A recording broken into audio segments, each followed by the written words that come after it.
آج ہے 8 اکتوبر۔ فلسطین کی جنگ شروع ہوئے 1 سال ہو چکا ہے، اور 1 سال کے ہوتے ہی اللہ تعالیٰ کی طاقت حرکت میں آئی ہے، اور امریکہ میں 2 اتنے ہولناک واقعات ہوئے ہیں کہ دنیا پوری ہل گئی ہے۔ تو میں آپ کو وہ 2 واقعات سنانے لگا ہوں، اور پھر میں آپ سے سوال کروں گا کہ بحیثیت مسلمان ہماری کیا ذمہ داری بنتی ہے۔ یہ واقعات سننے سے پہلے امریکہ کا تھوڑا سا نظام سمجھ لیجئے۔ امریکہ کی 2 ریاستیں ہیں جو براہ راست اسرائیل کے ساتھ ملوث ہیں فلسطینیوں کے اوپر بمبارمنٹ کرنے میں۔ یاد رہے کہ اسرائیل کا خود یہ کہنا ہے کہ امریکہ کے بغیر وہ 2 دن جنگ نہیں لڑ سکتے۔ تو وہ جو امریکہ جس کے بغیر وہ جنگ نہیں لڑ سکتے، وہ اصل میں 2 امریکہ کی ریاستیں ہیں۔ سب سے پہلے ان کا نام، ایک ریاست ہے نارتھ کیرولائنا اور دوسری ریاست ہے فلوریڈا۔ ان کی کیا اہمیت ہے؟ نارتھ کیرولائنا امریکہ کی چھاونی ہے۔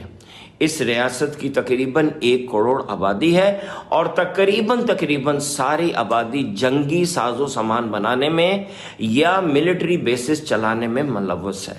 یہاں امریکہ کے 7 سب سے بڑے اڈے ہیں، سب سے بڑے اڈے۔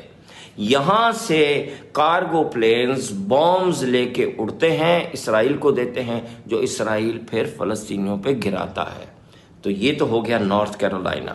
یاد رکھیں کہ یہاں کے لوگ اسرائیل کے اتنے حمایتی ہیں کہ جب جہاز اڑتے تھے یہاں سے اسلحہ لے کے اسرائیل کے لیے، تو یہ اٹھ کے نعرے لگاتے تھے کہ مارو فلسطینیوں کو، مارو فلسطینیوں کو۔ اب ہم آتے ہیں دوسری ریاست فلوریڈا کی طرف۔ فلوریڈا میں امریکہ کے امیر ترین یہودی رہتے ہیں، لیکن اس کے علاوہ بھی ایک رول ہے ان یہودیوں کا۔ یہ وہ یہودی ہیں جو امریکی کانگریس کے اوپر اثر انداز ہوتے ہیں، اور وہاں سے بل پاس کرواتے ہیں، وہاں سے ایڈ پاس کرواتے ہیں، جو کہ پھر نارتھ کیرولائنا جاتی ہے، وہاں سے وہ بام شپس جہازوں پہ بیٹھتے ہیں، رکھے جاتے ہیں، اور وہ آگے جاتے ہیں۔ تو Florida finance and political power, اور نارتھ کیرولائنا ملٹری پاور۔ اب ہم آگے چلتے ہیں۔ آج سے 10 دن پہلے اللہ تعالیٰ نے سمندر سے ایک بہت بڑا طوفان اٹھایا، جس کا نام گوروں نے تو رکھا ہیلینا، لیکن ہم اس کو اللہ کا عذاب بھی کہیں گے۔ یہ طوفان سمندر سے اٹھا اور باقی کی ساری ریاستوں کو چھوڑتے ہوئے سیدھا ہٹ کیا، جیسے کوئی بہت بڑا بامبر ہے جو بم گرانے جا رہا ہے۔ اس نے سیدھا ہٹ کیا کس کو؟ نارتھ کیرولائنا کو۔ اور اب آج 10 دن کے بعد نارتھ کیرولائنا کی کیا سچویشن ہے یہ سن لیجئے، لیکن اس سے پہلے ایک مزے کی بات سنیے۔ ورلڈ بینک کا اندازہ ہے کہ فلسطین کو ری بلڈ کرنے میں $35 بلین لگیں گے۔ ٹھیک ہے، اب ہم آگے چلتے ہیں۔ تو یہ جو ہیلینا آ کے ٹکرایا نارتھ کیرولائنا سے، اور وہاں پہ اتنی شدید بارشیں ہوئیں، اتنے شدید طوفان آئے، تو اس وقت 1 کروڑ نارتھ کیرولائنا کی آبادی میں سے 80 لاکھ بے گھر ہو چکے ہیں۔ نہ ان کے پاس پینے کو پانی ہے، یاد رکھیے فلسطین کو، نہ کپڑے ہیں، نہ کھانا ہے، نہ چھت ہے، کھلے آسمان تلے پڑے ہیں۔ اور امریکن گورنمنٹ کا اندازہ ہے کہ نارتھ کیرولائنا کو ری بلڈ کرنے میں کتنے پیسے لگیں گے؟ جی ہاں، $35 بلین۔ اب ہم یہاں سے موو کرتے ہیں اور آ جاتے ہیں فلوریڈا کی طرف۔ دوسرا طوفان اس وقت جب میں آپ سے گفتگو کر رہا ہوں تو اٹھا ہے، اور وہ گلف آف میکسیکو سے، اور اب وہ بڑھ رہا ہے فلوریڈا کی طرف، بالکل ایک بہت بڑے بامبر کی طرح جس کے اوپر بامز ہی بامب لگے ہوں۔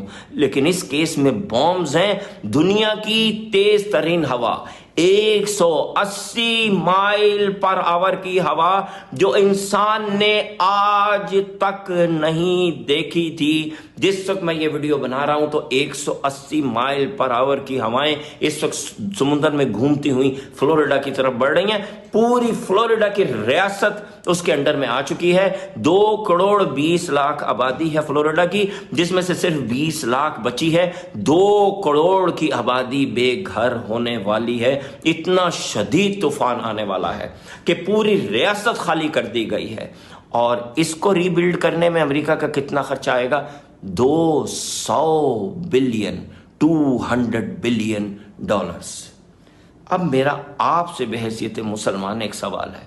قرآن میں 2 دفعہ یہ ذکر آیا ہے کہ گھومو اللہ کی زمین میں اور دیکھو کہ اللہ تعالیٰ نے کفار کے اوپر کیسے کیسے عذاب بھیجے ہیں. تو میرے آپ سے 2 سوال ہیں. نمبر 1، کیا یہ عذاب نہیں ہے؟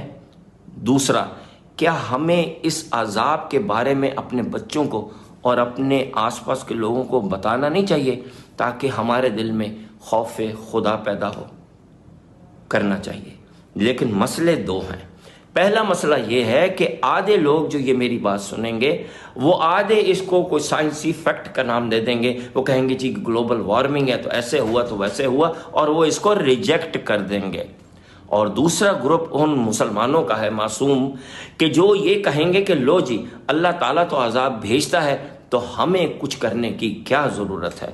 تو ان کے لیے عرض ہے کہ اللہ تعالیٰ کا کفار پہ یہ عذاب فلسطینیوں کی 1 سال کی جدوجہد اور شہادتوں کے بعد آیا ہے.